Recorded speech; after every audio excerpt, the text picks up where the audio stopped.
지난달 29일 YTN이 단독 보도했던 전북 군산 알몸 도둑이 붙잡혔습니다. 네, 겨우 17살짜리 소년이었는데 범죄 수사물 드라마를 보고 범행을 계획했다고 밝혔습니다. 사건 사고 백기종 전 수서경찰서 강력팀장과 함께 살펴보겠습니다. 안녕하십니까? 안녕하세요. 안녕하십니까? 알몸 도둑 붙잡혔어요? 그렇습니다. 17세인데 지금 실제 경찰 확인해 보니까 16세 고등학교 1학년으로 밝혀졌습니다. 예. 작년 12월 말부터 최초에 인근에 사는 학생인데 최초의 범행이 성공을 했는데 이 범행을 하게 된 게 왜 알몸으로 들어갔느냐라고 네. 하면 미국 영화를 처음에 봤다고 합니다. 그런데 네. 알몸으로 범행을 했는데 증거가 남지 않는다 현장에. 이런 점에 착안을 해서 10여 해 동안 알몸 범행을 했는데 결국은 군산경찰서에 검거가 됐죠. 예. 네. 범행을 저지른 그 이유는 밝혀졌습니까? 네, 바로 이제 용돈이 없어서 그랬다라고 네. 하는데 학생이 미용실이라든가 인근 상가를 다니면서 내부나 구조를 잘 이렇게 파악을 해뒀다고 합니다. 그렇게 해서 결국은 CCTV가 있는데 머리에 검정 비닐봉지를 쓰고 또 이제 그 소위 말하면 가학 수사 영화를 많이 보니까 지문을 남기면 안 되겠다 그래서 비닐 장갑을 끼고 네. 그래서 얼굴도 안 보이고 비닐 장갑 끼고 지문 남지 않으면 벌거벗은 몸 가지고는 또 하나 굉장히 머리가 영양 같아요. 영화에서 봤지만 결국 옷을 또 숨기는데 CCTV가 전혀 포착이 안 되는 데다 숨겨놓고 그다음에 벗고 화장실로 들어와서 나갈 때는 또 후문으로 나가는 그러나 치밀한 범행을 했던 학생입니다. 네. 그 현금이 있는 상가를 노렸다고 했는데 그러면 미용실이 잠겨 있지 않았습니까? 화장실로 들어갔다고 방금 말씀을 해주셨죠. 네. 화장실로 들어가면 몸이 그렇게 크지 않은 상태였고 이제 화장실을 보니까 CCTV에 포착이 안 되고 그러면 들어갔다가 안에서는 또 열고 나올 수가 있잖아요. 그러니까 그런 기발한 생각을 했고 그다음에 디귿자 형태의 건물 안쪽에는 CCTV가 전혀 없으니까 그곳에다 옷을 벗어놓고 그다음에 알몸 상태로 들어가서 그다음에 17만 원 정도 현금 이게 이제 어떤 거냐면 이 돈이요 시제금이라고 해서 다음 날 영업하는데 기초자금으로 쓰는 돈이에요. 예. 보통 이 정도는 이제 현금을 남겨뒀는데 어떻게 알고 또 이걸 송금고에서 훔쳐나가는 이런 생각을 해서 결국은 10억 훔쳤던 이 소년범인데 체포가 예. 됐죠.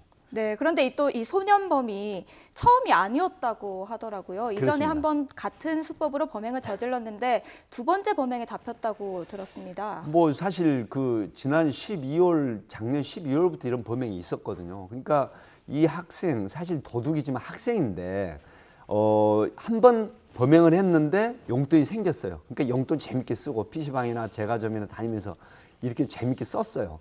그러니까 이거 들키지도 않고 괜찮네? 그런 형태를 생각하고 또다시 같은 형태의 범행을 한 것이죠. 예. 사실 알몸 도둑은 처음 제가 보는 사례인데 최근에 그 CCTV가 많이 생기면서 도둑들도 많이 여러 가지 방향으로 진화를 하고 네, 있는 그렇습니다. 게 아닌가 생각이 이제 들어요. 그 수법이 진화를 하는데 사실 최초에는 이제 안경, 모자를 쓰고 오면 감별이 잘 안 된다 이렇게 생각을 했고 그 다음에 이제 어떤 거냐면 가발을 써버립니다. 가발을 쓰고 여성 복장을 한 도둑들도 있었죠. 예. 남자인데 잡고 보니까 이런 경우는 CCTV 포착이 돼도 사실 감별해내기가 쉽지가 않거든요.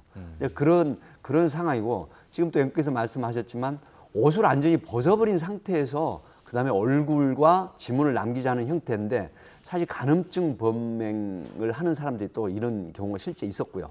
뭐 아파트에 여름에 돌아다니면서 이 나무집 엿보는 사람들이 심야에 예. 그러니까 옷을 벗고 다니면 들키지 않고 잡히지 않는다는 믿음 이런 것 때문에 알몸 범행을 하는 경우가 종종 있었죠. 예. 네, 알겠습니다. 그리고 다음 사건으로 넘어가서요. 또 묻지마 사건이 또 발생했습니다.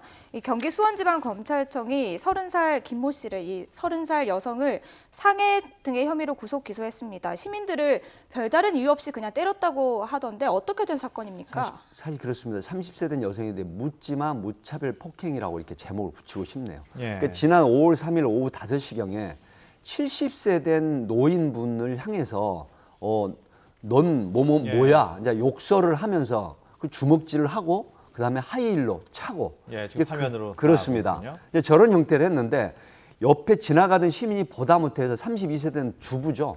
이게 이제 제지를 합니다. 근데 그때 옆에 데리고 있는 아이가 10세, 11세 된 남매인데 이 주부에게도 폭력을 행사하고 그다음에 아이에게도 주먹질을 하고 이제 이렇게 됐는데 결국은 같은 날 또 마을버스 정류장에서 기분 나쁘다고 41세 된 여성에게 돌 던지고 21살 된 여성에게 걸리적거린다면서 또 주먹질하고 그다음에 전날은 또 어떤 형태의 범행을 했냐면 시내버스에서 50세 된 여성에게 우리가 미국에서 혹시 가운데 손가락 내밀면서 욕하는 거 있잖아요. 네. 굉장히 그 큰 욕으로 받아들이거든요.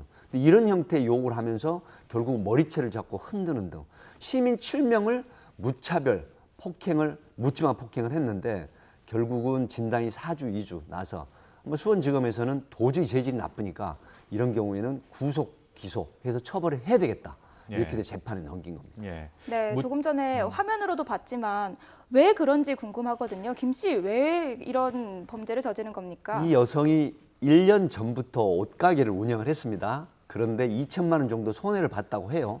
그래서 이제 경찰에서 수사를 하면서 이 정도 가지고 이런 무차별 묻지마 폭행을 하느냐, 상해죄를 저지르느냐 생각을 하고 이제 의료보험관리공단에 병원 치료 경력을 조회를 해봤는데 전혀 정신병력이나 정신질환이 없는 거예요. 예. 그래서 순전히 요즘 흔히 말하는 분노 충동 조절 장애가 심한 게 아니냐, 정신질환까지는 아니라도 이런 형태의 결론을 내렸습니다. 예. 네. 최근 들어서 뭐 묻지마 범죄가 계속 발생을 하고는 있습니다만은 이 전에도 이런 사건이 종종 있었습니까? 네, 많았습니다. 뭐 우리가 최근에 보면 부산의 강목 폭행, 그다음에 차를 타고 가다가 갑자기 경적을 울렸다고 해서 내려서 뭐 이렇게 그 흉기를 들고 예. 폭력을 행사하거나 상해를 입히는 이런 범죄. 근데 예전에도 보면요. 요즘 추세가 한 30% 정도 증가 추세에 있다고 합니다. 뭐 예. 행사정책연구회나 통계를 보면은 30% 정도 늘었다고 하는데 이것은 이제 다변화된 사회, 그다음에 경제적인 문제, 또 경제적인 빈곤이라든가, 그다음에 본인의 어떤 성취감을 이룰 수 없는 그런 어떤 스트레스, 이런 부분들이 종합적으로 충동 분노 조절 장애를 일으키는데 사실 자제하는 힘을 잃고 결국 그 물리력을 행사하거나 강제를 행사하게 되면서 본인도 결국 처벌을 받게 되는 거거든요. 예. 그래서 서로 윈윈하는 전략으로 웃으면서 너그럽게 하는 이런 사회가 필요한데 점점 이런 범죄가 증가한다는 거에 대한 대책도 사실 필요합니다. 네, 처벌을 받게 되는데 이 묻지마 폭행을 저지르면 어떤 처벌을 구체적으로 예. 받게 됩니까? 굉장히 좋은 질문 해주셨거든요. 시청자분들도 이걸 뭘 이제 아셔야 될 것 같아서요. 사실 폭행죄 260조에 보면은 굉장히 셉니다. 2년 이하 징역에 500만 원 이하 벌금이고요. 예. 그다음에 상해, 사람의 신체에 대해서 상해를 가하게 되면 7년 이하 징역에 1천만 원 이하 벌금인데 문제는 이 재질이 나쁘다고 하면 10년 이하 자격 정지까지 병가를 할 수가 있고요. 또 상습범, 이 여성처럼 상습범일 때는 그 죄의 정한형의 2분의 1까지 가중 처벌을 해요. 그렇기 때문에 이 여성은 최소한 징역 2, 3년형을 받지 않을까 예. 그렇게 예상을 합니다. 지금 뭐 30% 증가했다고 말씀을 네. 하셨습니다만 네. 이런 묻지마 범죄 예방법이 있을까요? 뭐 사실 예방법이라고는 딱히 어렵거든요. 하지만 화를 내는 사람들, 특히 신경질을 잘 부리고 갑자기 고함을 지른다라든가 할 때 피해를 보지 않는 방법은 가장 먼저 피하는 게 우선인데요. 예. 피하는 상황이 안 되면 제가 흔히 하는 말이 있습니다.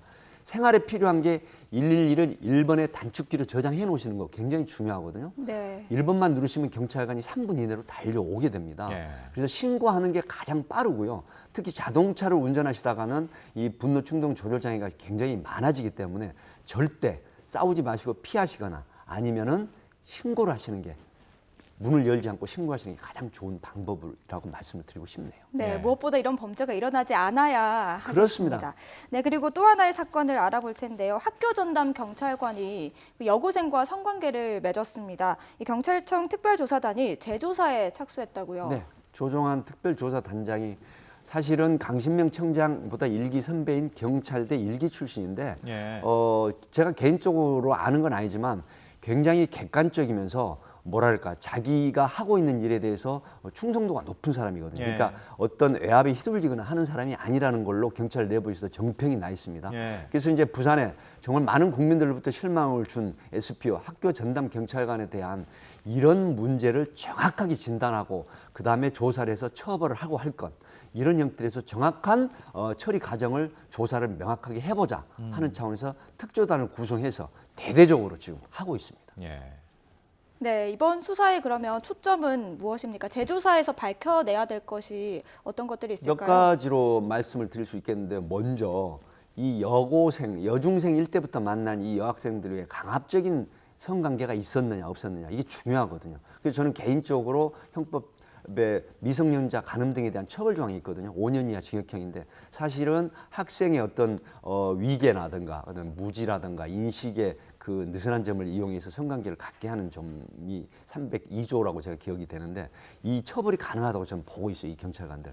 그리고 이제 또 하나는 뭐냐면 상담센터에서 지방경찰청에 신고를 했지 않습니까? 예. 그런데 네. 왜 적절한 조치를 하지 않고 하급소에 밀었는지 이 과정하고요.